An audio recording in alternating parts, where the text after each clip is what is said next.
Alléluia. Maintenant, aujourd'hui, je vais te montrer une chose qui te permet de te multiplier. Une fois que tu as l'esprit de bénédiction, quels sont les actes que tu dois poser? Puisque hier, je vous ai démontré que tu ne peux pas être béni si tu n'as pas d'action. Si tu ne poses pas d'action. Donc, quel genre d'action il faut poser pour être béni dans quelque chose? Je suis en train de retrouver mes repères sur les études que Dieu m'a donné de faire un peu avant de devenir pasteur. Et je comprends que la Bible est vraiment... la Bible, je crois que celui qui prend son temps pour lire la Bible est plus instruit que celui qui allait à l'école. Parce que il y a la Bible, il y a tout dans la Bible. Il y a tout dans la Bible. Ne sortez pas de la Bible. Ne faites rien en dehors de la Bible. Apprenez à vous investir dans les Écritures. Il y a tout dans la Bible. Tout. Quand il dit tout, c'est tout. Qu'aucun homme ne vous sorte de la Bible. Peu importe ce que Dieu fait avec la personne. Quand une personne vous met en conflit avec la Bible, séparez-vous de la personne. On doit vous introduire dans la Bible. Normalement, tout ce qui se fait doit vous conforter avec les Écritures. C'est pourquoi la connaissance est une délivrance. Il faut faire la différence entre l'instruction et la connaissance. La connaissance, c'est une lumière divine. Quand ça jaillit dans ton âme, tu es transporté. Ce soir, je vais vous parler de la puissance de la sémence. Tu ne peux pas être multiplié si tu ne sais pas s'aimer. La multiplication ne répond qu'à la loi de la sémence. Je répète, la multiplication. C'est-à-dire qu'on a dit que tu dois avoir l'esprit de bénédiction pour pouvoir te répandre, c'est ça, non? Une fois que tu as l'esprit de bénédiction, ce que tu dois apprendre à faire, c'est comment on sème. Mais je ne vais pas te parler d'abord de comment on sème si tu ne sais pas même ce que c'est que la sémence. La loi de la sémence, ça répond à quoi? Quand on parle de sémence, on parle de moisson. Qui est avec moi? Vous êtes avec moi? Donc tu ne peux pas moissonner. S'enrichir, c'est amasser en quantité. Donc tu ne peux pas amasser en quantité, moissonner en grand nombre si tu n'as pas planté, si tu n'as pas sémé. Donc la Bible dit c'est celui qui sème qui moissonne. Ce que tu sèmeras, tu le moissonneras. Vous êtes avec moi? Donc s'aimer est d'abord la loi principale de la multiplication. Tu ne peux pas te multiplier si tu ne connais pas la puissance qui est dans la sémence. Nous sommes chrétiens et en tant que chrétiens, nous pratiquons les offrandes, nous pratiquons les sacrifices, nous pratiquons la dîme, nous pratiquons quoi encore? Les vœux, nous pratiquons les actions de grâce. Mais on n'a pas insisté sur la sémence. La sémence est différente de tout ça. Quand tu viens au culte et tu fais un culte, tout culte, que ce soit pour le Dieu tout-puissant que nous adorons ou bien les faux autres dieux, ils ont une offrande. Si vous voyez les gens qui adorent d'autres dieux, d'autres donnent des fleurs, d'autres donnent quoi? Chacun a une offrande qui donne à son Dieu. Alléluia. Donc toutefois que tu viens vers une divinité pour l'adorer, tu apportes une offrande. Donc l'offrande n'est pas une sémence. C'est une loi d'adoration. Donc on n'a pas besoin d'être spirituel pour faire la sémence. Parce que tous les planteurs ne sont pas forcément des féticheurs. Vous êtes avec moi, non? Mais le planteur, il sème. Et à la fin, il récolte. Donc celui qui va adorer un Dieu, il fait une offrande. Donc l'offrande n'est pas une sémence. Quand tu fais un vœu, il fait un vœu à une divinité. Je veux que tu me donnes ça. Si tu me donnes, je te donnerai ça. C'est un contrat. Tu as fait un partenariat. C'est un vœu que tu as fait. Ce n'est pas une sémence. Tu as fait un vœu. Dieu t'a donné pour toi. Tu donnes pour Dieu. C'est vrai que tu apportes quelque chose, mais tu apportes dans la loi du vœu. La dîme est un principe de bénédiction.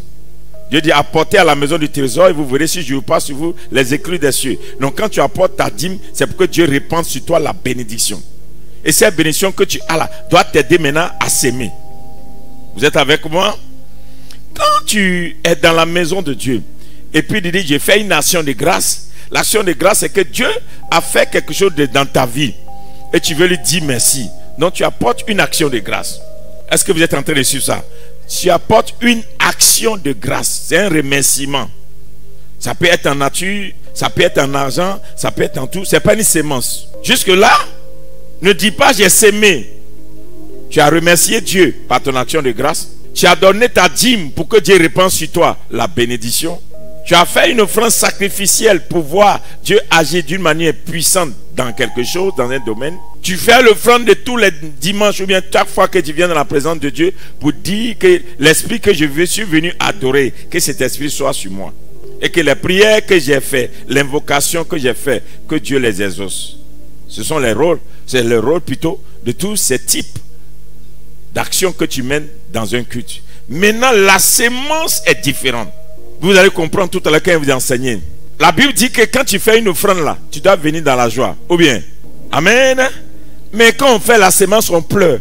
Donc, si c'était pareil, la Bible n'allait pas dire que celui qui apporte le semeur pleure. Donc, jusqu'à aujourd'hui, quand tu apportes quelque chose que tu ne pleures pas, tu n'as pas sémé. Ça veut dire que la sémence est une autre dimension qui fait très mal. Et tu ne peux pas te multiplier si tu ne sais pas ce qu'on appelle la sémence. Et tu dois comprendre dès ce soir qu'il y a une différence entre toutes ces choses. Jusqu'à aujourd'hui, tu as vogué dans tout ce qui est offrande, action de grâce, dîme, toutes ces choses. Mais tu n'as pas encore étudié la dimension sémence. Pourquoi on sème? Allons dans les principes. Genèse 1, verset 11 au verset 12. Puis Dieu dit que la terre produise de la verdure, de l'herbe portant de la sémence, des arbres fruitiers, donnant du fruit selon leur espèce, et ayant en eux leur sémence sur la terre. Et cela fut ainsi. Oui. La terre produisit de la verdure, oui, de l'herbe portant de la sémence, oui, selon son espèce, et des arbres donnant du fruit et ayant en eux leur sémence, oui, selon leur espèce. Dieu vit que cela était bon. Ainsi il eut un soir et il eut un matin, ce fut le 3e jour. Verset 14. Oui. Dieu dit, oui, qu'il y ait des luminaires dans l'étendue du ciel. Amen. Le verset 12. La terre produisit de la verdure, oui, de l'herbe portant de la sémence selon son espèce, et des arbres donnant du fruit et ayant en eux leur sémence selon leur espèce. Dieu vit que cela était bon. Ainsi il eut un soir et il eut un matin, ce fut le 3e jour. Donc le 3e jour, asseyez-vous, le 3e jour, et comptez sur les chiffres dans tout ce que vous faites. Le premier jour, Dieu dit que la lumière soit, la lumière fut. C'est unique, Dieu unique. Alléluia. Le 2e jour, qu'est-ce que Dieu a créé? C'est sûr, vous devez les connaître. Hein? Du 1er jour jusqu'au 7e jour, les chiffres répondent à un principe de divinité. Soyez clairs, comprenez ça. Le 1er jour, ce que Dieu a dit, c'est attaché à sa personne. Il est unique, imbattable. Le 2e jour, c'est 2. 3e jour, 4e jour, 5e jour, 6e jour. Le 6e jour appartient à l'homme. C'est pourquoi tout ce que Dieu dit, prends ça jusqu'au 6. Après le 6, le 7e me revient. Suivez bien. 5e jour, Dieu a créé tout en abondance. C'est le chiffre de l'abondance. C'est pourquoi le chiffre de l'abondance est catégorisé par 5. C'est pourquoi Jésus a mis les gens en séquence sur le gazon avant de multiplier le pain. Le monde est fermé par 5 mers, 5 continents. La main de l'homme qui multiplie plus à 5 doigts. Le sens, c'est 5. Parce que tu ne peux pas te multiplier si tu n'es pas dans le carré des 5. Amen, oui. Et pour que l'homme puisse se multiplier sur la terre, Dieu le met dans 5 vents. Ce n'est pas 4 vents. Il y a le vent de l'est, le vent de l'ouest, le vent du nord, le vent du sud, et il y a le vent du centre. Tu comprends? Le 4e jour, Dieu créa les luminaires, les grandes étoiles et les luminaires. 4, c'est le chiffre de la stabilité, de l'équilibre. Donc tout ce qui a 4 pieds tient. Donc tu ne peux pas t'asseoir. Si quelque chose a 4 pieds, il est difficile de déstabiliser ça. Dieu créa les luminaires pour présider au temps, aux jours, aux époques. Donc 4, Dieu a attendu le 4e jour. Et le 7 est le chiffre de la perfection. Donc aucun homme ne peut être parfait. Donc Dieu met l'homme dans 6 et lui-même s'assoit dans 7 pour être parfait. Amen. Et le deuxième jour, qu'est-ce que Dieu a fait? Dieu dit. Oui. Qu'il y ait une étendue entre les eaux. Oui, une étendue entre les eaux. Et qu'elle sépare les eaux d'avec les eaux. Oui. Et Dieu fit l'étendue. Et il sépara les eaux qui sont au-dessus de l'étendue d'avec les eaux qui sont au-dessus de l'étendue. Et cela fut ainsi. Dieu appela l'étendue ciel. Ainsi il eut un soir et il eut un matin. Ce fut le second jour. Dieu dit que les eaux qui sont au-dessous du ciel se rassemblent en un seul lieu et que les secs paraissent. Et cela fut ainsi. Dieu appela le sec terre et il appela l'amas des eaux mer. Dieu vit que cela était bon. Alléluia. Le deuxième jour, Dieu créa, Dieu s'est arrangé pour que le ciel existe, que la terre existe. Donc nous sommes entre ces deux éléments. Donc il y a l'élément ciel et puis il y a l'élément terre. Donc le deuxième jour, c'est l'élément qui contrôle. Donc l'homme du ciel est supérieur à l'homme de la terre. Et si tu es spirituel, tu peux lier quelque chose sur la terre et c'est lié au ciel.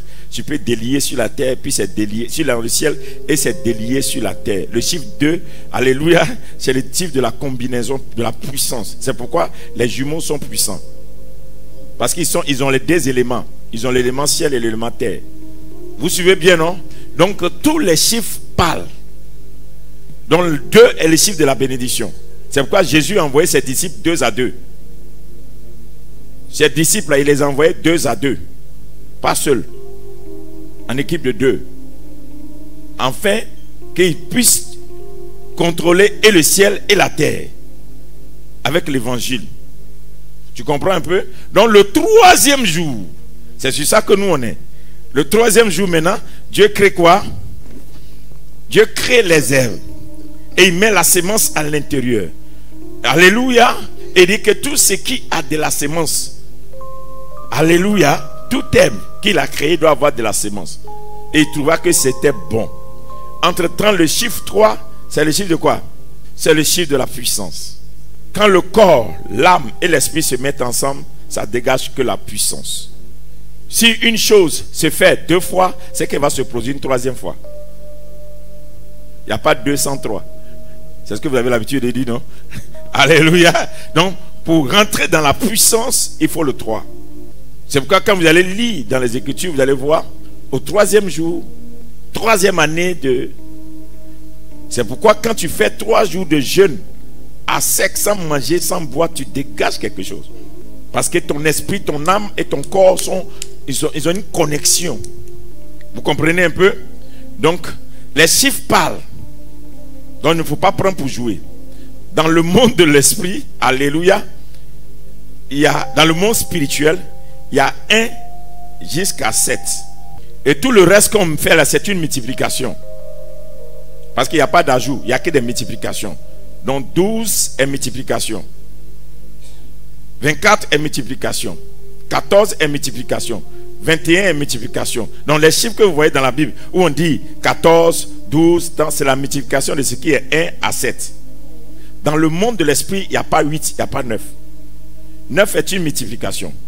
C'est 3 fois 3 qui font 9. Donc c'est 3 fois puissance.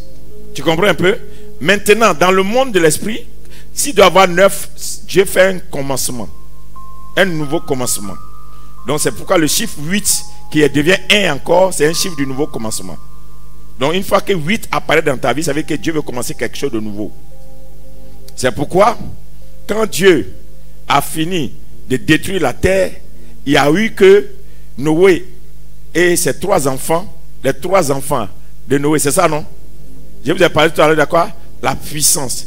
Les 3 enfants de Noé. Et Noé et sa femme, ils font combien de familles? 4. Les 3 enfants, et leurs femmes, ça fait combien? 3 familles. Noé et sa femme, il faut quoi? Une famille. Ça fait 4 familles. Lumière, présidée, contrôlée, fixée, stable, qui ne va plus être déséquilibrée. 3 familles, 3 enfants, ceux qui vont se multiplier. Les 3, ça forme la puissance de ce que Dieu va faire à nouveau. Les 3 familles, quand tu les mets, 4 fois 2, ça fait 8. 8, il n'y a pas de 8 dans le monde de l'esprit. Donc 8 est un nouveau commencement. Donc il fallait 8 personnes pour que Dieu commence quelque chose à nouveau après Noé. Donc 8 est le chiffre du nouveau commencement. Est-ce que tu es en train de comprendre un peu? Donc, ne négligez pas aussi dans le monde de l'esprit et d'étudier, de comprendre comment les chiffres fonctionnent. Il y a des chiffres qui sont dans ta vie là. Ça peut contrôler ta spiritualité. Et puis tu ne te rends pas compte. C'est très très important que tu comprennes ça. Et c'est comme ça que ça fonctionne. Tu n'as pas les 5 sens en vain. Si Dieu t'a donné, ça joue un rôle. Quand Dieu met ça dans le 3e jour, ça veut dire que le principe de la sémence est un principe de puissance. Qui est avec moi? Le principe de la sémence est un principe de puissance. Croyez-moi, quand tu tombes enceinte, le 1er mois, le 2e mois, le 3e mois de ta grossesse, l'enfant change de manière de faire dans le ventre. Le 7e mois de ta grossesse, l'enfant est déjà complet. On peut l'accoucher. Le 9e mois, c'est le mois de l'accouchement dans le monde de l'esprit. Ça veut dire que 3 fois 3, 3, pour que l'esprit qui est dans l'homme soit un esprit 3 fois puissant. 3 fois pour l'âme, 3 fois pour le corps, 3 fois pour l'esprit. Donc l'homme est puissant dans le corps, il est puissant dans l'esprit et il est puissant dans l'âme. C'est pourquoi l'homme fait 9 mois. 3 fois. Quand l'ennemi te limite dans certaines choses, en réalité, il sait que si tu n'as pas désiré certains chiffres, il y a un monde qui ne s'ouvre pas pour toi. Donc Dieu ne s'est pas assis dans le 1er jour, il s'est assis dans le 7e jour. Parce que le chiffre 7 est le chiffre de la perfection. Non, il ne veut pas s'asseoir dans la lumière, il s'assoit dans le 7e qui est sa perfection, ce qui est son repos. C'est lui seul qui peut donner le repos. C'est lui seul qui peut sanctifier. C'est pourquoi il y a des hommes de dimension, vous les voyez cautionner beaucoup. Le chiffre 7 et le chiffre 12, c'est le chiffre pour contrôler l'homme. Puisque c'est 2 fois 6. 12 encore, c'est 3 fois 4. Donc soit la lumière se multiplie en puissance, soit la puissance se multiplie dans la lumière. C'est pourquoi 12 est l'élection. Tu ne peux pas avoir le chiffre 12 et ne pas briller. 24, c'est 12 fois 2. Toi-même fais les connexions. Tu vas te rendre compte que les chiffres là, quand ça monte des 24 vieillards qui sont devant le Seigneur, ce n'est pas par hasard. Calcule bien, tu vas te rendre compte que c'est les chiffres de puissance. Pour montrer que ceux qui sont là, ils ne sont pas n'importe qui. Ils transportent et l'esprit de la puissance et l'esprit de la lumière. C'est pourquoi ils sont devant le trône. Tu ne peux pas être devant un trône sombre. Il faut l'éclairer. C'est pourquoi il faut transporter l'esprit de la lumière. Amen. Le psaume 119 est le psaume le plus long de la Bible. C'est le psaume couplé par 7. C'est ce psaume-là, il y a 7 versets. C'est couplé en 7, c'est jusqu'à la fin. C'est le seul psaume dans la Bible qui est comme ça. Ce n'est pas en vain, ce n'est pas par hasard. Mais bon, nous, on ne s'occupe pas de toutes ces choses. L'objectif que je voulais vous amener à vivre, c'est comprendre la puissance. Quand Dieu parle de la puissance, le chiffre 3 est un chiffre de puissance. C'est pourquoi un homme, une femme qui a 30 ans, un homme qui a 30 ans, dès que tu arrives à 30 ans, en réalité, c'est l'âge pour manifester le pouvoir que Dieu a donné à l'homme. C'est pourquoi ceux qui ont commencé à émerger, à avoir une vie stable à partir de 30 ans, il est difficile de les arrêter. C'est pourquoi Jésus n'a pas dépassé les 30 ans. Il a fait 33 ans. Et tu ne peux rien contre lui. Il est puissant. Il peut dire le tout puissant. Parce qu'il est resté dans le chiffre. Alléluia. C'est pourquoi, pour ne pas que Jésus donne le pouvoir dans la maison de Pilate, les coups qu'on a donnés à Jésus ne sont pas arrivés à 40. Il n'a eu que 39 coups. S'il avait 40 coups, Pilate allait massacrer d'autres. Parce que ça devient une lumière qui est établie dans le royaume de Pilate. C'est pourquoi normalement un homme, quand il a 40 ans, il doit le célébrer. Quand il a 80, il doit le célébrer.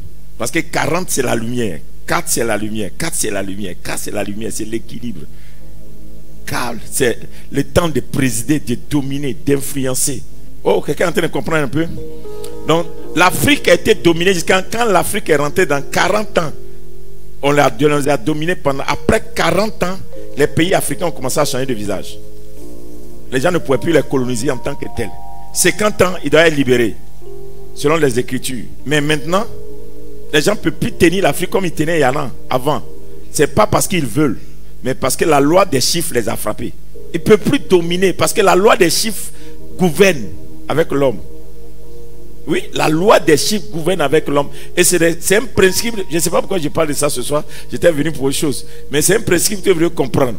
C'est pourquoi des fois, toi-même, tu viens à l'église, le diable contrôle tes offrandes. Parce qu'il sait que si ça dépasse certains montants, tu rentres dans un monde. Il va te contrôler. Alléluia. La loi des chiffres, ça joue un rôle. Dans les familles, il y a les jumeaux, allez-y regarder. Ça là, ça ne joue pas. Forcés, ils sont puissants. Je souhaite que, comme Dieu m'a poussé à parler de ça, qu'à partir de maintenant, il faut même qu'on fasse un quiz spécial sur ça, pour faire un enseignement spécial sur ça. Il y a des chiffres que le diable ne va jamais te permettre de dépasser. Oui. Tant qu'il veut te contrôler, il sait que tu ne vas pas faire attention. Mais pourtant tu es dedans. Il y a des gens qui ne savent pas que dans leur famille, là, ils ne dépassent pas 60 ans. Tous ceux qui... Oui. J'ai un de mes filles, je n'ai pas dit le nom pour que vous le connaissiez. Dans leur famille, là, quand tu vas avoir l'argent, quand tu commences à avoir l'argent, tu ne dépasses jamais 54 ans. Oui.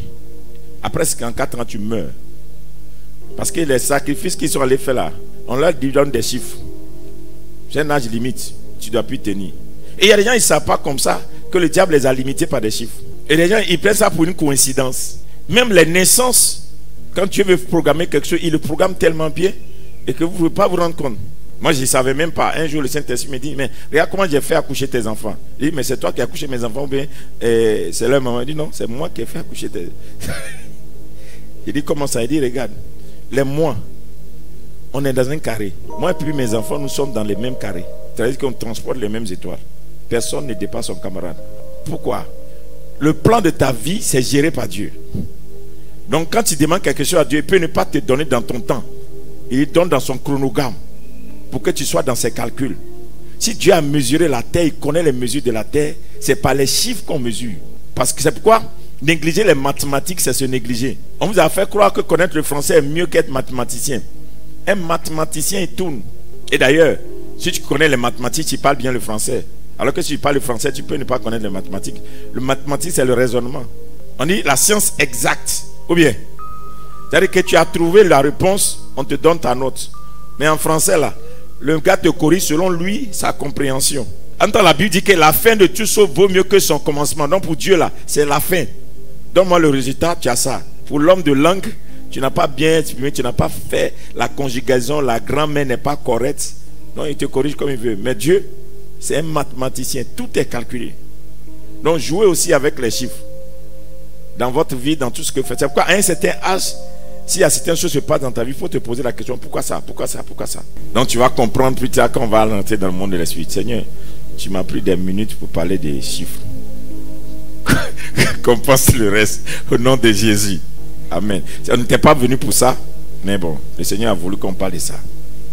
Alléluia. Le chiffre 3 qui te montre que Dieu se multiplie dans la sémence. Et il a fait ça le 3e jour parce que c'est le jour de la puissance. Et Dieu manifeste sa puissance par la sémence. Là où il n'y a pas de sémence, on ne peut pas voir la puissance de Dieu. On va y arriver tout à l'heure. Donc si tu ne comprends pas la loi de la sémence, tu vas échouer. Comment est-ce que Joseph a contrôlé l'Égypte? Joseph a contrôlé l'Égypte et Pharaon n'a rien vu dedans. Juste parce qu'il maîtrisait la loi de la sémence. Je ne sais pas où Joseph a appris ça. Puisque Joseph, son père, n'était pas un cultivateur. Son père était un éleveur. Donc ce que lui sait faire, c'est comment multiplier les brebis. Oh oh, c'est ça non? Mais il a trouvé une loi sur les sémences qui est grave. Alléluia. Allons-y dans Genèse 47, verset 23. Joseph dit au peuple. Joseph dit au peuple. Je vous ai acheté aujourd'hui avec vos terres. Je vous ai acheté aujourd'hui avec vos terres. Pour Pharaon. Pour Pharaon. Voici pour vous de la sémence. Donc écoutez, Pharaon dominait sur son peuple. Mais Pharaon n'a pas pu prendre la terre à son peuple. C'est un étranger qui est venu avec une loi qui a permis que Pharaon puisse contrôler la terre de son peuple. Non, tu n'as pas bien compris ce que je vais dire. Pharaon là, il est Pharaon, il s'est fait Dieu. Mais le verset là nous dit que jusqu'ici, Pharaon, il ne contrôlait pas les terres de l'Égypte. Il n'était que roi. Jusqu'à ce que Joseph arrive. Et c'est Joseph qui dit quoi? Joseph dit au peuple. Dit au peuple. Je vous ai acheté aujourd'hui. Je vous ai acheté. Il n'a pas dit Pharaon vous a acheté. S'il dit je, ça veut dire que le principe vient de lui en tant que premier ministre. Je vous ai acheté aujourd'hui. Avec vos terres. Avec vos terres. Donc la loi d'actualité, ça n'existait pas. C'est au temps de Joseph que c'est né. Aujourd'hui là, vous devenez la propriété de Pharaon, oui. Pour Pharaon. Pour Pharaon. Voici pour vous de la sémence. Maintenant, après vous avoir acheté vous et vos terres, je vous donne de la sémence. Et vous pourrez ensemencer le sol. Allez-y aussi, ensemencer le sol. Donc, qu'est-ce que ça veut dire? Oui, vas-y, termine.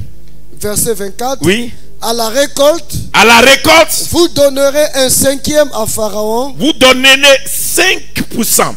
Entre-temps, Joseph sait que chaque fois que 5 sort, c'est la multiplication. Pour que la terre puisse produire en quantité, il faut que 5 soit dans le grenier. Ce qui veut dire là où tu es, si on te paie 50 000, si tu veux mettre 5% de tes 50 000 dans ta banque, tu vas te retrouver de l'argent sans t'en rendre compte. Parce que 5 est un chiffre de multiplication, d'abondance, ça crée l'abondance. Bon, pour qu'il y ait de l'abondance sur la terre, Joseph dit, vous envoyez 5 à Pharaon, mais je vous achète, vous et votre terre. Continue. À la récolte, vous donnerez un cinquième à Pharaon, et vous aurez les 4 autres parties pour ensemencer les champs. Les 4 autres parties là, c'est pour faire quoi? Ensemencer les champs. Est-ce que c'est pour eux? C'est pour ensemencer encore les champs. Donc, ce qui veut dire, si 5% reste dans la banque, les autres pourcentages, si on les plante, l'esprit de grenier multiplie ce qui est resté sur la terre. Je suis en train de vous amener quelque part pour comprendre la puissance de la sémence. Donc les 5 qui gardent là, en réalité, c'est encore de la sémence. Quand cela se produit, il va donner encore où il tire la sémence pour les donner dans le grenier, dans la réserve. Et quand il leur donne, ils envoient encore. Il y en a assez. Et donc, si pour y planter dans tout l'Égypte, il faut avoir assez de sémences. Donc, c'est la loi que Joseph s'est trouvé pour avoir beaucoup de sémences. Pour dire, allez-y. Quand vous faites, envoyez-nous 5%. Nous, on va les s'aimer. On va garder. Quand vous allez finir encore, vous récoltez, vous envoyez. À cet instant-là, tout l'Égypte va devenir une plantation. Puisqu'ils ont de quoi s'aimer. Donc, ils auront de la moisson. Donc, avant, ils ne moissonnaient pas parce qu'ils ne s'aimaient pas beaucoup. Donc, quand Joseph est venu, il dit, je vais faire en sorte que tout l'Égypte va s'aimer. Puisque ce que Dieu lui a montré, c'est qu'il va avoir un temps d'abondance et puis il va avoir un temps de misère. Le temps d'abondance, c'est 7 ans, la perfection. Le temps de misère, c'est quoi? 7 années encore. Et le roi dit qu'il a fait ce rêve 2 fois. Et Joseph dit au roi, si tu l'as vu 2 fois, c'est que c'est résolu, ça va s'accomplir. 2 étant le chiffre entre le système du ciel et de la terre, c'est combiné. On ne peut rien faire. On doit subir ça. Et Joseph n'a travaillé qu'avec les chiffres. 5%, 7 années. Vous êtes avec moi, non? Amen. Et puis, principe de la terre. Donc pendant 7 ans, il fait planter. Et pendant 7 ans, la terre va donner en abondance. Parce que c'était une bonne saison. Et il a fait prospérer l'Égypte sous son règne. Pourquoi? Parce que la loi de la sémence est une loi puissante. Si tu ne connais pas ça, tu ne peux pas te multiplier. Tu ne peux pas contrôler une terre simplement en adorant. Le péché de nous les chrétiens, nous sommes tellement spirituels, mais nous ne s'aimons pas. La terre ne te donne que ce que tu mets en elle. Donc toi, tu es spirituel, beaucoup spirituel, mais tu ne comprends pas la loi de la sémence. Tu ne sais même pas qu'est-ce qu'on appelle s'aimer. Vous êtes en train de comprendre un peu? S'aimer active la domination et la multiplication. Joseph leur a dit, prends la sémence avec moi. Mais vous savez ce qui m'a perturbé, c'est que les gens même là, ils ont dit quelque chose. Après, il faut lire la suite. Et même ils se sont donné cadeau. Regardez ce qu'ils disent. Et vous aurez les 4 autres parties pour ensemencer avec les champs. Et pour vous nourrir avec vos enfants et ceux qui sont dans vos maisons. Pour vous nourrir avec vos enfants et ceux qui sont dans la maison. Alors quand Dieu a créé, et puis il a dit toute herbe qui porte en elle de la sémence, l'objectif c'est quoi? Dans Genèse, Dieu dit, qu'est-ce qu'il a donné à l'homme pour nourriture? Comme nourriture, Dieu a donné à l'homme la verdure, toute herbe qui porte et arbre qui porte en lui de la sémence. Dieu n'a jamais donné des animaux à nourriture pour l'homme. Et Dieu dit, voici je vous donne toute herbe portant de la sémence qui est à la surface de toute la terre. Je vous donne toute herbe portant de la sémence qui est à la surface de toute la terre. Et tout arbre ayant en lui du fruit d'arbre et portant de la sémence. Portant de la sémence. Ce sera votre nourriture. C'est votre nourriture. Donc un arbre qui n'a pas de sémence, on ne le mange pas. Donc tout ce qui ne porte pas de la sémence est inconsommable. Mais ce n'est pas moi, c'est la Bible qui dit non. Quand Dieu créa l'homme et la femme, et il a dit, ce que je vous donne là, c'est tout ce qu'il y a de la semence là. Vous pouvez manger ça. C'est votre nourriture. Et puis herbe et arbre ayant en lui de la semence. Regardez le pouvoir de la semence. Pour nourrir l'homme que Dieu a créé, afin que l'homme garde son esprit, il faut que l'homme mange ce qui a de lui la semence. Donc s'il n'y a pas de semence, tu ne nourris pas ton esprit que Dieu a soufflé en toi. Donc tout ce qui ne transporte pas de la semence que tu consommes ne nourrit pas ton esprit dans la puissance, car la semence est une puissance. Plus tu manges ce qui contient la semence, plus ton esprit est puissant. C'est ce qui a fait que Shadrach, Meshach et Abednego, don't get me wrong, please, juste écoutez, ne pensez pas que je suis en train de vous dire de ne pas manger poulet, mouton, tout ça là. Non, non, non, non, suivez-moi. Je sais, d'autres sont en train d'être troublés là. Mais regardez bien, oui, regardez, mais c'est la Bible. Les principes spirituels sont spirituels. Shadrach, Meshach et Abednego, on a décidé de les jeter dans la fournaise ardente. Et puis ils vont dire, permettez qu'on ne mange pas à la table du roi, où il y a du vin, de la viande et tout. Mais nous voulons manger seulement des herbes. Ils mangent des herbes. Pendant combien de jours? Ils mangent des herbes. Et quand on les prend pour jeter dans le feu ne les brûle pas. Qui vous a dit que ce régime n'a pas joué dans leur victoire dans le feu? Pourquoi ils ont dit, nous on veut manger les herbes? Parce que ce que Dieu a dit, les herbes contiennent la sémence. Et la sémence, c'est l'esprit de Dieu. Donc, s'ils mangent les herbes, ils ont gardé la puissance de l'esprit de Dieu. Alors, ça devient difficile de les battre. C'est pourquoi, à un certain moment, le jeûne à sec, le jeûne à fruits, le jeûne des fois où tu ne manges pas de la viande et tout, ces jeûnes-là ont une puissance. Ça ne veut pas dire qu'il ne faut pas manger. C'est une question de comprendre le monde spirituel. Tu es un chrétien normal, mange tout ce que tu veux. Dieu t'a donné l'autorité. Même la viande de porc, tu peux manger. Mais si tu sais ce que tu cherches en Dieu et tu connais les batailles qui sont devant toi, comme Shadrach, Meshach et Abednego, on est sur le point de nous jeter dans le feu. Nous, on ne mange pas la nourriture du roi. C'est la table royale, mais cette table-là, nous, on ne mange pas. On retourne à la table de la création. Nous mangeons les herbes. Tu comprends ça maintenant? Alléluia. Donc, Dieu n'a jamais dit, voilà. Et à partir de cet instant, la sémence devient pour Dieu une clé pour permettre à l'homme de se multiplier.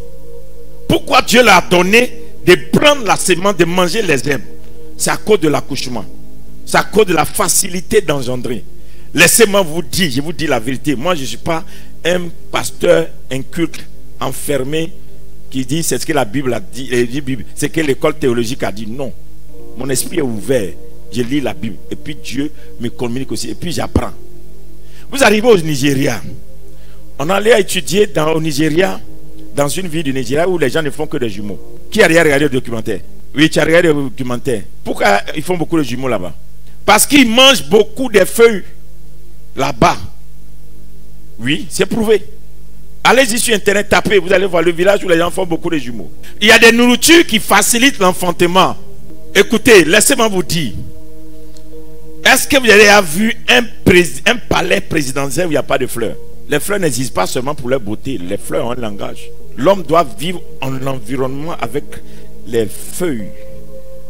Ça joue un rôle sur le pouvoir et que tu dégages la médecine. Ça n'a rien. Que quelqu'un te dit non, affaire du Saint-Esprit, ça ne suffit pas. Ne croyez pas que le Saint-Esprit est venu gouverner ce que Dieu a créé. Donc c'est pour ça que le Saint-Esprit est là. Il n'est pas séparé d'eux. Donc il faut avoir de la connaissance. Alléluia. Regardez comment l'histoire de café. Pour aujourd'hui, nous sommes les premiers producteurs de café, cacao. C'est pas ça? Mais comment c'est arrivé? L'histoire du café là. Les hommes ne savaient pas. On dit que ce sont les chevaux qui partaient dans la brousse. Et quand ils partaient brouter cet herbe-là, ils devenaient forts. Et les gens qui venaient de là-bas ont constaté que leurs chevaux là, quand ils mangent cette herbe-là, ils sont forts. Et ils ont commencé à faire attention aux fruits. Et c'est comme ça que l'histoire du café est née. Mais oui, aujourd'hui, toi tu es là, café. C'est né comment? C'est un cheval qui a mangé pour la première fois. Et puis on a vu que dans ces réactions-là, son corps devient solide. Et nous on boit aujourd'hui pour tenir bon, pour travailler pendant des heures. Donc la Côte d'Ivoire ne serait jamais riche si un cheval n'avait pas goûté à une herbe qui transporte de la sémence. S'aimer est une loi. Il ne faut pas voir les choses comme tout est naturel, tout est simple. Le tout n'est pas l'argent. Le tout n'est pas l'argent. Il y a beaucoup de personnes, pour eux, une fois que j'ai gagné l'argent, j'ai tout eu. Mais ce que vous ne savez pas, je vais vous choquer. L'argent que tu as là, c'est le fruit d'un arbre. Le papier, là, on fait avec quoi? Avec l'arbre. L'arbre. On coupe, on met, on taille. Ils font jusqu'à ce que ça devient papier. Et puis toi, tu as ça dans ta main. Donc, quand tu as un billet d'argent dans ta main, c'est le fruit d'un arbre. Caoutchouc, que tu fais là, c'est le fruit d'un arbre. Pour que tu aies plastique là, ça vient de caoutchouc. Caoutchouc, c'est un arbre. EVA. C'est pas un arbre. Comment le système géologique permet qu'il y ait des richesses dans certains pays? Il y a certains pays, il y a des choses qu'on n'allait pas trouver. C'est quand il y a des forêts qui disparaissent sous la terre. Et puis, ils font quoi? Ils s'entassent. Allez-y réétudier. Quand ils sont compactés des années, des siècles, puis ça devient soit or, soit diamant, soit richesse. C'est l'origine de tes richesses. C'est l'arbre. Donc quand Dieu le dit, il sait de quoi il parle. Tous les médicaments qu'on vous donne, c'est pourquoi on meurt aujourd'hui vite. Parce que les gens, ils ne fabriquent plus les médicaments avec les résultats de l'arbre. Ils fabriquent les médicaments chimiques. C'est pourquoi l'homme meurt. Mais avant, là, on faisait des médicaments par des trouvailles, des recherches. On sait que telle feuille donne ça et on transforme ça, on prend un médicament, on est soigné. Maintenant que les gens fabriquent des médicaments bizarres, on meurt. Tant que l'homme mange l'herbe, il ne mourra pas. L'esprit de vie en lui. Car c'est ce que Dieu lui a donné pour nourriture. Allez-y trouver nos parents qui sont au village, qui n'ont pas de cuir magie. Nos parents qui sont au village, qui ne mangent pas les produits congelés comme nous. Regardez-les. Il n'y a même pas de dispensaire, mais ils font 15 enfants. Toi, tu es à l'hôpital, mais tu vas faire 3 enfants, césariens, découpés, machetés. C'est-à-dire, mais oui, aujourd'hui, là, les jeunes filles même prennent. Quand il y a des jeunes filles qui disent, moi, je ne peux plus accoucher naturellement, je vais accoucher par césarienne. Et puis, c'est malheur, tu souhaites pour toi comme ça. Et puis, ça devient un truc de malin.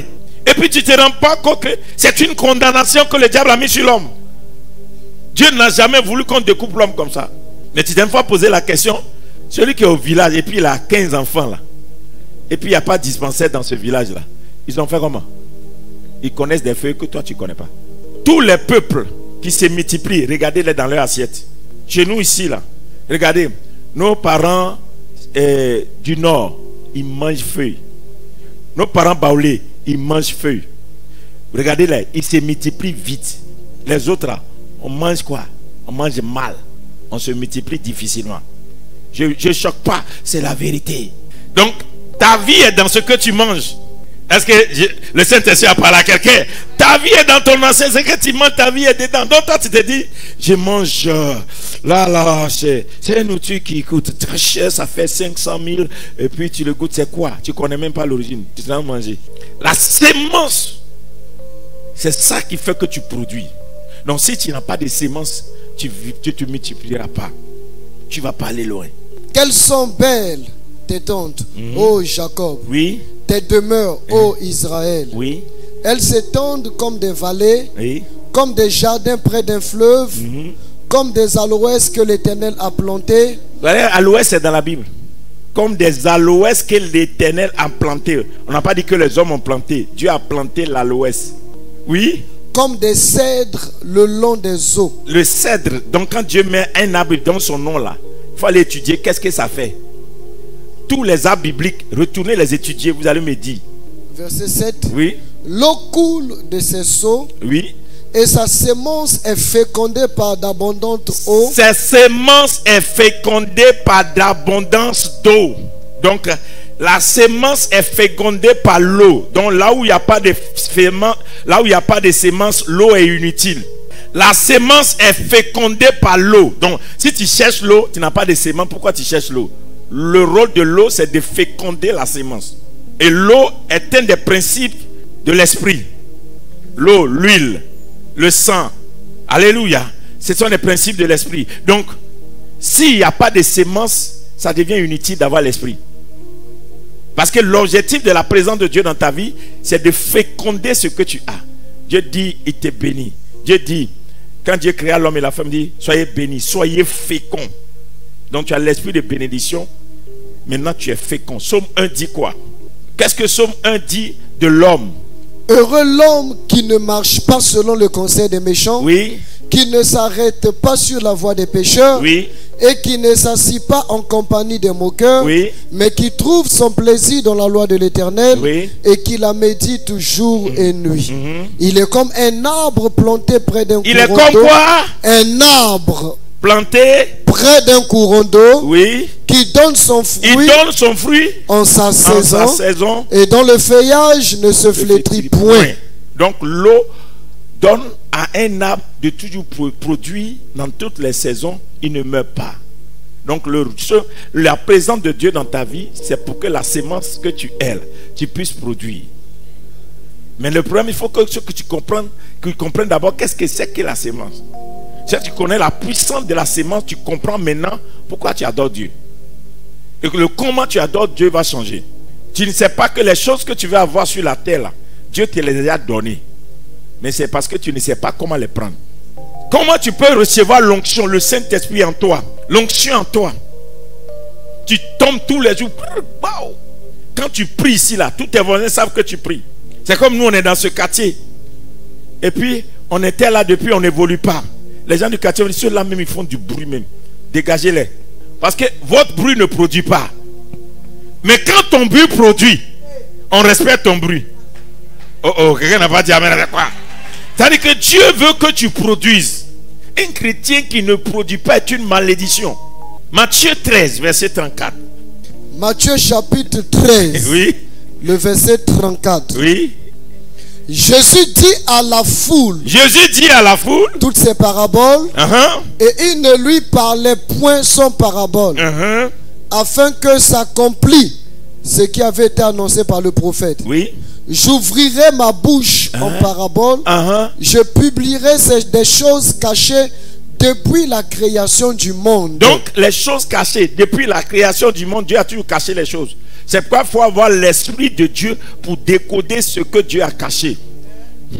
Donc nous, Dieu nous amène dans sa présence pour qu'on ait son esprit, pour décoder les choses que le monde ne connaît pas et ne comprend pas. Le Saint-Esprit sur nous là, c'est pas seulement pour faire donc c'est pour comprendre comment Dieu a créé les choses. Écoutez, c'est choquant quand je me rends compte que c'est Moïse qui parle de la création. Abraham était avant Moïse. Les patriarches Noé, Enoch, tout ça, ils ont vécu avant Moïse. Moïse est venu au temps de les autres. Mais Moïse décrit comment la création est venue. Au commencement était tout ça, c'est les cieux, Dieu a créé la terre, Dieu a dit que la terre, premier jour, c'est Moïse qui a dit ça. Mais comment il a pu dire ça? Parce que Moïse est resté plus dans la présence de Dieu, qu'il était plus informé que ceux qui étaient en ville. Le Saint-Esprit est capable de nous amener jusqu'au début de la création. Quand tu as le Saint-Esprit dans un certain niveau, tu es plus qu'un savant. Il y a des choses que ton esprit capte que l'esprit humain ne peut pas capter. Il y a des dimensions que tu comprends qu'un raisonnement humain ne peut pas comprendre. C'est du surnaturel. Tous les jours, Dieu te transporte dans son monde et te ramène dans le monde des hommes. Et tu compares et puis tu te rends compte, ah, c'est ce que Dieu veut m'expliquer. Mais ton problème, c'est que tu ne sais pas que le Saint-Esprit qui est sur toi, c'est pas seulement pour gagner des âmes. Après les avoir gagnés, il faut les nourrir. On ne peut plus être des chrétiens enfermés dans des églises en train de dire Alléluia. On doit construire des villes. On doit construire des hôpitaux. Amen. On doit construire des écoles. Amen. On doit bâtir des marchés. Amen. On doit faire des routes. On doit prêter l'argent au gouvernement. Amen. On doit faire des ministres, des premiers ministres, des présidents. On doit faire des rois. On doit nous respecter. Mais regardez, la pauvreté, l'état dans lequel on est. Aujourd'hui, les gens peuvent s'élever, prendre n'importe quelle loi et puis vous subissez. Mais le créateur de la loi existe. Et moi je suis l'adorateur du créateur de la loi. Toi tu es un homme, tu fais une loi. Je vais vers le Dieu qui fait les lois. Je lui demande qu'est-ce que tu en penses. Il me donne une information et je l'impose sur la terre. Entre l'homme et Dieu, on verra la différence. Qui fait la loi? Mais comme nous ne cherchons pas Dieu, nous ne cherchons pas la puissance de Dieu, nous ne cherchons pas Dieu, nous subissons. Tu as l'impression que la richesse est pour le monde. Les enfants de Dieu n'ont pas droit à la richesse. Quand on voit un chrétien qui a ça, on dit non, est-ce qu'il a besoin de ça? Et les chrétiens, ils sont devenus malheureux dans la gloire que Dieu leur a donnée. Même des fois, même un chrétien qui peut se donner 5 voitures. Et puis il a dit, non, ça fait quoi? Est-ce que je loue tous les 5? C'est son droit. Tu sais pas, la Bible dit quoi? Abraham nourrissait 4000 personnes tous les soirs. 4000 personnes qui s'asseyaient à la table d'Abraham. Et tous les soirs. Toi, depuis quand tu as vu quelqu'un qui a servi Dieu, qui est pauvre? Montre-moi la personne dans la Bible. La première fois que j'ai été choqué, et puis j'ai dit, plus jamais ça dans ma vie, j'avais ma Bible dans ma main. Et je suis allé au marché d'Adjamé. Pour aller acheter des choses pour l'église. J'étais avec mon diacre, paix à son âme, mon secrétaire général. On rentre dans le magasin. Et puis j'ai dit 10 minutes, 10 minutes, 10 minutes. Et le frère libanais me regarde. Et il me dit, pasteur, tu as la Bible, il sait que tu es pasteur. Il dit, oui, je suis pasteur. Je pensais que ma Bible allait l'influencer. Pour qu'il 10 minutes. Mais un temps, il me dit, mais pasteur, tu as la Bible de Jésus. Moi là, je ne suis pas chrétien. Jésus là, il est passé seulement au Liban, nous on est riches. Toi tu as Jésus avec toi tous les jours, puis tu diminues. Quand le Libanais m'a dit ça à jamais, mon esprit était choqué. J'ai dit oui, quelle révélation. J'ai dit à mon diacre, laisse, on va aller chercher l'argent, on vient payer. Son prix est notre prix. Des fois, tu ne te rends même pas compte que tu n'es pas respecté. Tu dis tu es un Dieu vivant, mais tu es mort. Tu dis que tu es un Dieu puissant, mais tu es mort.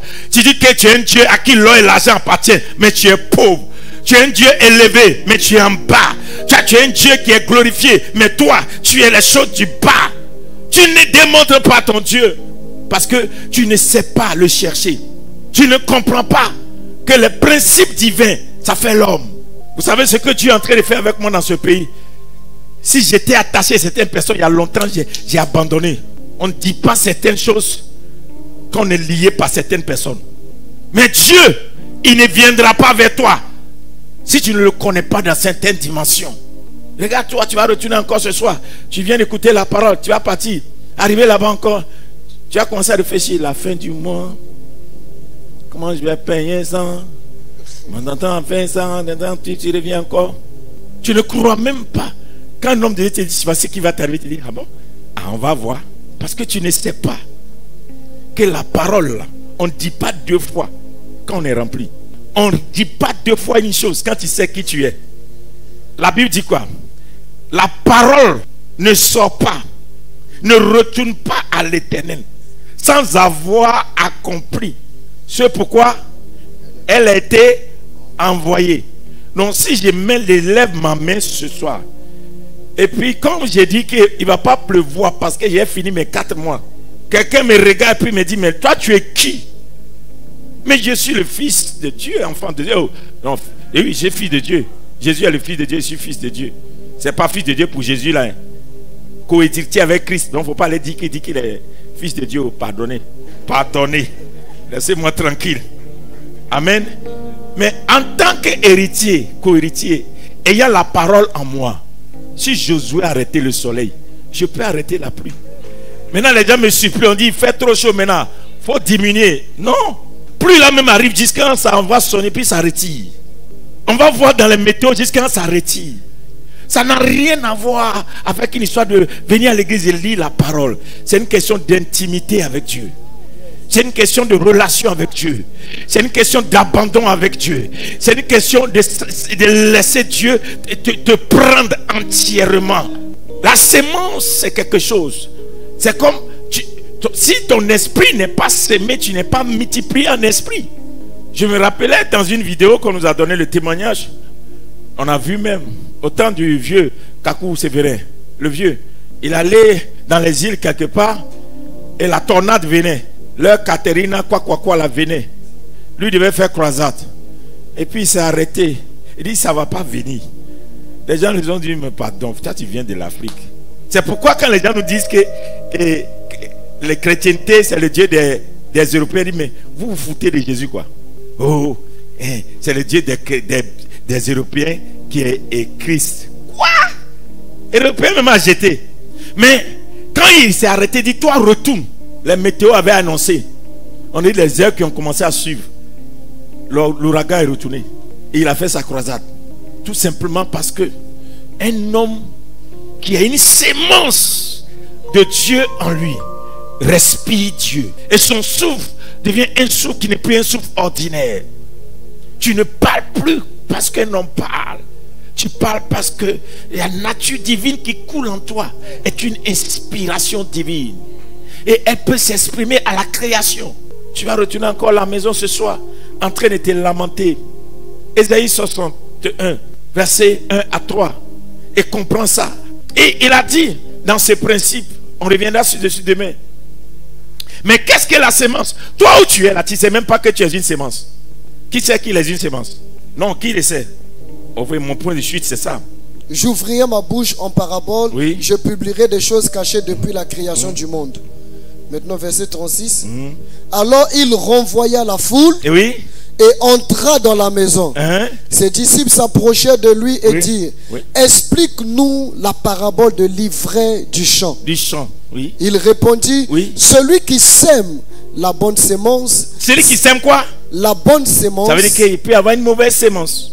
Il y a beaucoup d'hommes, la saleté de leur femme vient de leur mauvaise sémence. La femme est féconde, mais la sémence est mauvaise. S'il ne va pas se soigner, il va réclamer à la femme un enfant que lui-même ne peut pas donner. Vous êtes stérile spirituellement, vous demandez à Dieu de vous donner quelque chose que vous ne pouvez pas donner. Ta stérilité spirituelle est un problème.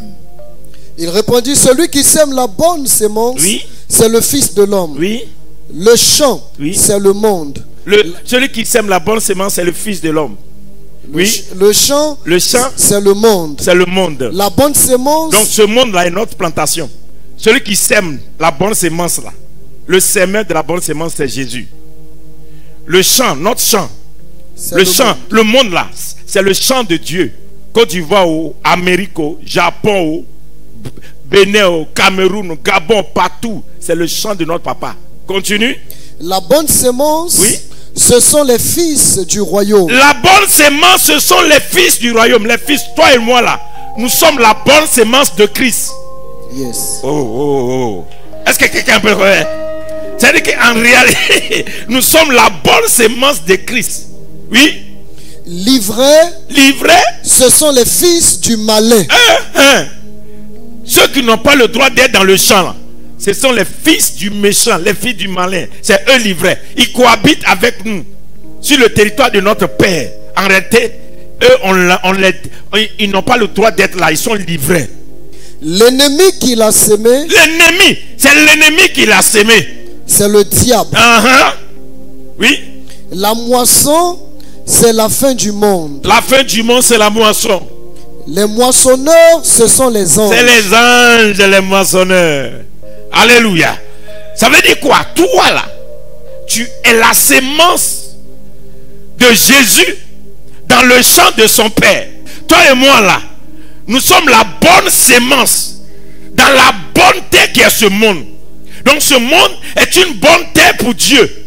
Et nous sommes la bonne sémence que Dieu met sur la terre et nous poussons. Et quand nous poussons, on voit les fruits de Dieu de par nos vies. Et donc quand on parle de sémence, on ne parle même pas encore de ton argent. On parle de ta personne. Il y a combien de personnes encore qui peuvent se laisser utiliser par Dieu? Ésaïe 61, verset 1 à 3. Est-ce que tu sais que tu es une sémence? Amen. Non, tu ne comprends pas. Tu es une sémence. Amen. C'est-à-dire que si tu te laisses pousser, tu vas porter des fruits. Le monde va venir cueillir ça. Tu es une bonne sémence. Et ce monde-là est le champ de Dieu. Tu peux pousser au Japon. Tu peux pousser en Amérique. Tu peux pousser au Canada. Tu peux pousser en Chine. Tu peux pousser au Mali. Tu peux pousser en Afrique du Sud. Tu peux pousser. Parce qu'il n'y a pas un endroit où Dieu ne peut pas te faire pousser. Le monde est son champ. C'est pourquoi il y a ceux que nationalité arrête. Il y a ceux que nationalité n'arrête pas. Parce que ton origine n'est plus une origine terrestre. Nous sommes d'un royaume qui contrôle les royaumes. Si États-Unis peut être la plus puissance mondiale et que son passeport donne des droits sur d'autres nationalités, et si ma nationalité est céleste, si ma nationalité est céleste, c'est pourquoi tu vas raisonner. Et puis je ne peux pas aller réussir en France, je ne peux pas réussir en Angleterre, je ne peux pas réussir en Allemagne. L'Allemagne est trop difficile. L'Allemagne n'appartient pas aux Allemands. L'Allemagne appartient à l'Éternel. Amen. La France appartient à l'Éternel. Amen. Les États-Unis appartiennent à l'Éternel. Amen. Le Cameroun appartient à l'Éternel. Amen. La Chine appartient à l'Éternel. Amen. Et si je suis la semence de Dieu, j'attends seulement que Dieu me plante. Amen. Si Dieu me plante en Chine, aucun Chinois ne peut m'arrêter. Yes. Je serai le premier noir aimé par la Chine entière. Amen. Si Dieu m'a planté au Canada, je serai le premier noir aimé par les Canadiens parce que je suis... Oh, est-ce que quelqu'un m'entend bien? Amen. Pourquoi ces histoires d'ethnie, de peuple et de race te contrôlent? Ah, tu ne veux pas faire ça parce que tu ne viens pas de là-bas. Quand je suis venu, j'ai fait 3 jours de jeûne à sec. Seigneur, utilise-moi. Et puis il me dit, maintenant je t'ai planté. Donc, moi, je ne fais pas de l'évangélisation pour prouver.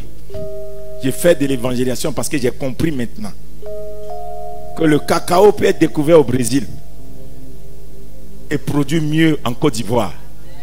Et fait de la Côte d'Ivoire le premier pays producteur. Amen. C'est pas là où on t'a connu ou bien on t'a découvert. C'est pas forcément là que tu réussis. C'est Dieu qui te plante. Il faut que tu grandisses dans ta tête pour dire, Seigneur, laisse-moi pousser là où tu veux que je pousse. Mais des fois, on ne se rend pas compte. Je suis allé prendre des fruits et puis Dieu me dit, fais un jardin. En 2025, commence le jardin. J'ai dit à la place. Il dit, mais plante seulement les arbres du jardin. Gethsemane. Je dois reprendre Gethsemane. Sur la terre ivoirienne, oui. Et puis, il faut des oliviers. Donc, je dis, mais olivier peut pousser en Côte d'Ivoire. Dieu dit, aïe, va chercher les fruits. J'ai cherché les graines, j'ai envoyé. Il m'a dit, non, ça ne suffit pas. Il y a plus. C'est là que j'ai su que olivier, là, il y a plusieurs races. Et je prends tout. Et Dieu me dit, prie d'abord. Ça fait 3 ans que je prie sur les graines pour planter ça. Dans un mois que Dieu m'a donné ici, en 2025, il m'a dit, va sur le mois où tu vas planter. Et j'ai déjà clôturé le terrain pour ça. Quand je vais planter les oliviers et que tu vas voir le jardin, ça va peut-être mieux pousser ici qu'en Israël. Ce que vous ne savez pas, Israël était une terre rocailleuse. C'est Dieu qui l'a rendu terre d'abondance. Parce que quand les Juifs à qui Dieu a fait la promesse sont arrivés sur le territoire, la nature du territoire a changé à cause des hommes qui s'y sont installés. Si tu es un esprit et que la nature de Dieu habite en toi, la terre sur laquelle tu es arrêté change selon le mandat que Dieu t'a donné. C'est pas la terre qui fait l'homme, c'est l'homme qui est sur la terre qui influence la terre. Donc tu dois comprendre que tu es désormais une plante, quelque chose qui est dans la main de Dieu. Si Dieu, tu laisses Dieu sème-moi, Dieu va te s'aimer. Dieu peut te s'aimer dans ta génération comme l'homme de miracle. Dieu peut te s'aimer dans ta génération comme la femme de joie. Dieu peut te s'aimer dans ta génération comme l'homme d'espoir. Dieu peut te s'aimer dans la génération comme le milliardaire qui nourrit des multitudes de personnes. Peu importe, mais seulement tu ne comprends pas que toi-même tu es une sémence. Lis Ésaïe 61. L'esprit du Seigneur est sur moi. Qu'est-ce qu'il a dit? L'esprit du Seigneur l'Éternel est sur moi. Oui. Car l'Éternel m'a oint. Il m'a oint pour porter de bonnes nouvelles aux malheureux. Oui. Il m'a envoyé pour guérir ceux qui ont le cœur brisé. Oui. Pour proclamer aux captifs la liberté. Oui. Et aux prisonniers la délivrance. Oui. Pour publier une année de grâce de l'Éternel et un jour de vengeance de notre Dieu. C'est ça. Pour consoler tous les affligés. Pour accorder aux affligés de Sion. Pour leur donner un diadème au lieu de la cendre. Une huile de joie au lieu du deuil. Un vêtement de louange au lieu d'un esprit abattu. Afin qu'on les appelle des térébins de la justice. Une plantation de l'Éternel. Une plantation de l'Éternel. Pourquoi? Pour servir à sa gloire. Une plantation de l'Éternel pour servir à sa gloire. Moi, si je suis un plant, si je suis un plant, on dit le dit en français, ou une plante, pour que tu comprennes mieux. Elle est une plante. Venez, venez, 5-10 personnes. Oh, come on, venez vite. Si tu acceptes que tu es une plante, elle est une plante, il est une plante, il est une plante, il est une plante. C'est-à-dire que dit Dieu plante-moi. Quand Dieu nous plante, nous devenons une plantation. La plantation, c'est là où il y a plusieurs plants pour servir à la gloire de l'Éternel. Donc là où il y a beaucoup de chrétiens qui ont compris qu'ils sont une sémence, en réalité, ils sont devenus la richesse de Dieu. Oh, amen. Oh, tu deviens le café cacao de Dieu. Dieu ne te regarde pas comme une personne qui a un besoin. Oh. Écoutez, est-ce que quelqu'un me suit un peu? Amen. Regarde, quand un planteur plante son champ de cacao et de café, il ne le plante pas en attendant que le cacao lui prenne de l'argent. Il plante le cacao pour lui donner de l'argent. Oh, tu n'as pas compris un peu. L'objectif pour lequel tu fais le champ, c'est que le champ te donne de l'abondance pour te rendre fort. Donc quand Dieu te plante, Dieu ne dit pas, Dieu me demandait l'argent. Arrêtez, tu es une source de production. Dieu te plante pour que tu produis pour son royaume. L'argent que tu vas donner, de par ton succès, de par ton ministère, de par ton commerce, de par ce que tu fais, élargit le royaume de Dieu. C'est-à-dire que Dieu te plante pour que tu produises. Non, attends, tu n'es pas en train de comprendre un peu. Dieu arrose. Tu vois le planteur, il s'occupe de son plan. Il coupe pourquoi? Il coupe parce qu'il veut que ça donne. Donc quand Dieu prend soin de toi, il ne prend pas soin de toi pour que tu lui demandes des fins. Il prend soin de toi parce qu'il veut que tu donnes. C'est pourquoi quand Jésus est venu voir le figuier qui n'a pas pu lui donner, il a maudit, dit toi, il faut sécher. Dans mon royaume, ceux qui ne produisent pas doivent sécher. Si tu ne produis pas dans le royaume de Dieu, tu dois sécher. Dieu t'a planté pour que tu portes des fruits. Et que de tes fruits, il y ait des semences. Et que de tes semences, il y ait des plantes à nouveau. C'est-à-dire, nous sommes une chaîne de productivité. En nous, il y a une semence. Et quand nous déversons la semence dans les autres, eux aussi deviennent des semences. Depuis que tu m'écoutes, tu deviens une bénédiction pour ta maison. Depuis que tu marches avec moi, tu es devenu une bénédiction pour ta famille. Et de ta famille, tu vas tirer une autre gloire. Dieu t'a planté. La présence de l'Esprit de Dieu sur nous, c'est pas pour dire à Dieu paye ma maison, c'est pas pour dire à Dieu donne-moi l'argent, c'est pour dire à Dieu je veux produire, je veux être utile dans ton royaume, je veux produire, je veux être utile dans ta maison. Pose-toi la question, est-ce que tu es productif? Est-ce que tu es productif? Un jour il y a un pasteur qui me demande pour faire dis-nous un peu. Et voilà, il a demandé, quand tu me regardes, je ressemble à ça.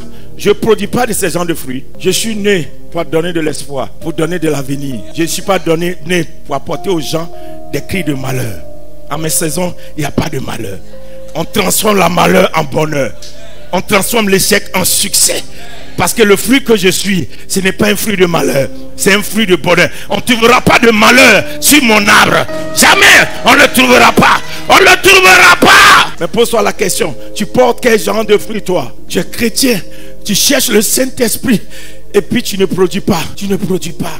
Dans la maison de Dieu, on ne te voit pas. Dans l'œuvre de Dieu, on ne te voit pas. Dans ta famille, on ne te voit pas. Dans les enfants de tes frères, on ne te voit pas. Les gens même, ils ne comprennent pas. Vous pensez que mes enfants me laissent prêcher l'évangile tout simplement parce qu'ils aiment Jésus? Parce qu'ils savent que plus je prêche, plus Jésus s'occupe d'eux. Tu ne peux pas marcher avec Jésus et puis tu ne produis pas. Pierre, Jésus a pris Pierre. Tu sais pourquoi? Parce que Pierre a un esprit de productivité. C'est pourquoi Jésus a mis Pierre devant. Regardez, tous les autres, ils font et disent c'est le Seigneur qui a parlé. Pierre lui dit, je gagne quoi? Pierre a suivi Jésus parce qu'il a vu abondance. C'est pas prédication qui l'intéressait. Il dit, hein? Quand on te dit, maintenant, si je te suis là, je gagne quoi? Jésus dit, il n'y a pas quelqu'un qui a abandonné sa maison, qui a abandonné sa famille, qui me suit qui n'a pas gagné ça au centuple. Pierre dit ça là, je te suis. Et c'est que quand je vais te suivre, tu vas me multiplier. Mais comment est-ce que toi, tu es dans la marche avec Dieu et puis tu ne produis pas? Ça ne te dit rien. Tes enfants sont malheureux. Ta famille est malheureuse. Quel Dieu tu adores? Va parler à ton Dieu ce soir. Cette huile là, tu ne verses pas ça ici aujourd'hui. Tu retournes avec ton huile et ta scène à la maison. Tu te mets à genoux. Tu fermes ta maison. Tu verses ton huile sur ta tête, selon la Bible, et tu parles à Dieu. Je ne retournerai plus jamais dans l'église demain et être comme je suis. Ma maison doit vivre l'abondance. Et les gens de ma maison doivent témoigner que le Dieu du prophète est vrai. Le Jésus qu'on sait est un Jésus vrai. Oui, tu ne peux pas avoir un malade couché à la maison et puis adorer Dieu en bonne santé. Tu as ton mari et ton couché là-bas et puis tu vas venir ici et puis tu es content. Quand David dit je suis dans la joie, quand on me dit allons dans la maison du Seigneur, vous savez pourquoi? Dieu l'a pris dans la brousse, il a fait de lui un roi, il a donné un palais, il a bâti une nation. David ne peut qu'être heureux. Mais comment est-ce que toi tu peux suivre Jésus et puis tu viens dans la présence de Dieu et il n'y a rien qui ne sort? Parce que tu ne comprends pas que Dieu t'a planté dans l'onction, dans sa présence, afin que tu portes des fruits. Tu dois être l'espoir de ta famille, l'espoir de ta génération. Quand les gens t'écoutent, ils doivent croire en eux. Quand les gens te regardent, ils doivent commencer à croire que Dieu est vivant. Les gens doivent commencer à bien respirer. Tu ne dois pas être sujet de malheur pour ta famille. Tu ne dois pas être sujet de rancune. Les gens ne doivent pas te regarder et regretter Dieu. Ils doivent te regarder et croire que Dieu est vivant. Il est réel et il existe. Amen. Alléluia. La sémence est une puissance. Tu es la puissance de Dieu. Dieu t'a sémé dans ta famille. Et Dieu veut que tu deviennes cet arbre. Et ta famille va venir cueillir sur toi. Dieu t'a planté pour ta nation. afin que la nation ait de l'espoir à cause de toi, ton ministère. Dieu t'a planté pour ta génération. Et que les gens te regardent et qu'ils disent, ah, à cause d'elle, à cause de lui. Il faut que tu décides maintenant que tu dois être un porteur de fruits. Ta vie doit porter des fruits. C'est pourquoi on ne joue pas avec sa vie. Pose-toi les questions. La position que Dieu m'a donnée, c'est pourquoi. Là où Dieu vient de mettre, c'est pourquoi. Pour le plaisir, pour la joie ou bien pour produire. Quel talent tu as, quel don tu as. Qu'est-ce que tu as en toi? Qui va profiter de ça? Et non, tu sais de quoi je vais parler? Qui va profiter de ce que je suis? Et non, de qui je vais profiter pour ce que je suis. C'est-à-dire, le temps n'est plus à regarder les gens comme des pourvoyeurs. C'est toi qui deviens le pourvoyeur. Dieu a dit à Abraham, je ferai de toi une source de bénédiction. Ceux qui rentreront en toi seront bénis. Parce que tu vas devenir le pourvoyeur. La source de la grâce dans ta maison. Amen. La source de bénédiction dans ta famille. La source de joie dans ton pays. La source de bonheur. Les gens te regardent. Les gens disent, sa prière nous a changé. Son jeûne nous a changé. Son Dieu nous a changé. Son ministère nous a changé. Son adoration nous a changé. Et son Dieu. Tu vois, ma fille, son mari est un serviteur de Dieu. Elle a fréquenté des grandes églises. Depuis qu'elle a mis son pied ici et que son mari est venu visiter l'église, son mari dit, ce monsieur-là reste là-bas, il a l'esprit de Dieu. Et puis qu'elle a commencé à servir Dieu, Dieu est rentré aussi dans sa maison. Dieu est rentré dans la vie de son mari. Dieu est rentré dans la vie de ses enfants. Des choses qu'elle-même n'a jamais rêvé dans sa vie, qu'elle peut avoir. Le foyer ne pouvait pas lui donner. Mais Dieu est rentré là-bas. Et elle est étonnée que Dieu a commencé à l'honorer. Le problème n'est pas... Oh, est-ce que je parle à quelqu'un? Dieu veut te planter. Ton gros souci, c'est que tu te poses la question. Et mon lendemain. Mais tu oublies. Tu n'as pas d'assurance. Tu n'as pas de lendemain sans Jésus. Il vaut mieux que dès ce soir, tu dises à Dieu, plante-moi. Je vais être une semence de gloire. Oui. Vous savez, à un certain moment, quand j'arrive dans certains environnements, et puis maintenant je suis obligé de porter le chapeau à cause du marais. Il ne m'a jamais vu, il ne m'a jamais rencontré, mais il a rencontré mon Dieu et il a jeté ses fétiches. Je ne le connais pas, mais il a connu mon Dieu. On n'a pas besoin de te voir. On n'a pas besoin de te rencontrer. Mais au moins on peut sentir ton Dieu par ta vie. On peut sentir ton Dieu par ton sacrifice. Tu acceptes que Dieu t'enterre et que tu pousses pour donner des choses à ta génération. Cette nuit est ta nuit de décision. Amen. Quelle est ta décision cette nuit? Il fallait qu'un homme fasse 90 jours de jeûne pour dire, un Ivoirien montera une voiture qui sera made in Côte d'Ivoire depuis 2013 et que l'esprit tombe sur un Ivoirien qui est à l'étranger, qui décide de rentrer en Côte d'Ivoire et qui monte une voiture made in Côte d'Ivoire, qui peut aller dans la présence de Dieu pour amener le ciel sur la terre, qui veut être entre les mains de Dieu pour amener des événements sur la terre. Dieu te cherche, Dieu a besoin de toi. Mais ton seul problème, tu t'inquiètes pour aujourd'hui, tu t'inquiètes pour ce que tu vas manger, tu t'inquiètes pour ce que tu vas boire, tu t'inquiètes pour où tu vas dormir. Mais tu ne vois pas qu'autour de toi il y a la désolation, il y a la souffrance, il y a la misère. Les gens ont besoin d'espoir. Ils ont besoin d'espoir. L'évangile n'est pas un évangile de crainte, c'est un évangile d'espoir. Ça s'appelle la bonne nouvelle. Tu ne peux pas transporter Jésus et annoncer une mauvaise nouvelle aux gens. Jésus, c'est la bonne nouvelle. Il est venu annoncer une année de grâce, une année de paix, une année de restauration, libérer les captifs, dégager le chemin. C'est pour ça que Dieu te cherche. Dieu cherche quelqu'un pour donner de l'espoir aux autres, pour donner de la lumière aux autres, pour permettre aux autres de voir que les choses peuvent changer. Ça peut devenir une nouvelle. Les choses peuvent être autrement. Tout simplement, il faut une sémence. Et Dieu dit, vous êtes la bonne sémence de Christ dans le champ de Dieu. Est-ce que tu veux être une sémence? Est-ce que tu veux que Christ se sert de toi? 120 jours, c'est pas facile, mais il faut obéir. Oui, c'est pas ce que Dieu le prend pour faire. Si je n'avais pas obéi en 2013, la Côte d'Ivoire va organiser sa propre Coupe d'Afrique et la remporter. 2035, la Côte d'Ivoire sera la première puissance économique. Il n'y a rien qui prouve que ça peut être vrai, parce qu'il n'y a pas encore d'indice. Simplement, ta famille est dans la misère. Mais si tu laisses Dieu te planter et que tu commences à produire des fruits, ta génération va venir cueillir ces fruits, la manger et avoir la vie. Amen. Lève-toi là où tu es. Tu ne te oins pas ce soir. Mets ton manteau seulement sur ta tête. Quand tu vas retourner à la maison, tu vas prendre ton huile. Toi-même, tu vas te oindre dans ta maison, dans ta chambre. Tu vas manger ta sainte scène dans ta chambre aujourd'hui. Et tu vas faire une alliance avec Dieu. Tu vas parler avec ton Dieu. Tu vas le dire à ce Dieu-là. Plante-moi pour ce pays. Plante-moi pour ma génération. Je vais être une semence en tes mains. Je ne sais pas où je vais pousser. Et je ne sais pas ce que je peux apporter aux générations. Mais Seigneur, me voici. Dis à Jésus ce que tu veux. Dis à Jésus, qu'est-ce que tu es prêt à devenir en ses mains. Dis à Jésus, je m'abandonne entièrement. Je laisse mes inquiétudes. J'abandonne mes inquiétudes. Je m'abandonne en tes mains. Seigneur, plante-moi où tu veux et permets que je meure dans la terre afin de ressusciter comme un sujet de gloire. Ouvre ta bouche. Tu connais les malheurs dans ta famille. Tu connais les douleurs de ta région. Tu connais les peines de ta génération. Tu sais ce qui se passe autour de toi. Et Dieu peut te prendre et faire de toi un sujet de gloire. Commence à dire au Seigneur, je suis en tes mains. Je comprends ce soir la puissance de la sémence. Je suis l'homme que tu as choisi. Je suis la femme que tu as choisie. Je suis la personne que tu as choisie. Soutiens-moi. Envoie-moi. Je fais une déclaration. Lève ta main droite avec moi. Seigneur, nous te donnons nos droites. Et dès ce soir, nous venons à toi. Et nous venons nous abandonner en tes mains. Nous ne voulons plus être des bonnes semences enfermées dans un grenier. À partir d'aujourd'hui,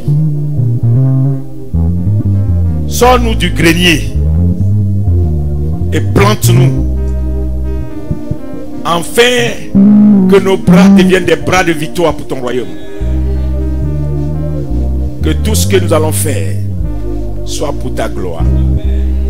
Et que nous portons des fruits qui seront des sujets de témoignage. Au nom de Jésus qu'on a prié. Amen. Acclame le Seigneur.